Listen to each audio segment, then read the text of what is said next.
Pemirsa, dalam sepekan terakhir terdapat 21 kabupaten kota yang mengalami peningkatan kasus, 2 diantaranya di Bali. Menurut juru bicara vaksinasi COVID-19 Kementerian Kesehatan Siti Nadia Tarmizi, kenaikannya cukup signifikan di saat situasi pandemi Indonesia terus membaik. Meskipun level situasi pandemi di Indonesia terus membaik, namun kenaikan kasus masih terdeteksi di beberapa kabupaten kota.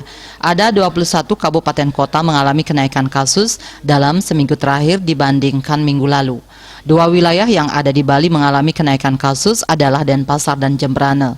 Sedangkan 19 wilayah lainnya adalah Teluk Wondana di Papua Barat, Pekanbaru, Dumai, dan Bengkalis di Riau, Bontang di Kalimantan Timur, Yogyakarta, Sleman, Bantul, dan Gunung Kidul di DI Yogyakarta, Kupang, Sumba Tengah, Manggarai, dan Nagekio di Nusa Tenggara Timur, Cimahi dan Majalengka di Jawa Barat, Surakarta dan Karanganyar di Jawa Tengah, Mojokerto dan Trenggalek di Jawa Timur.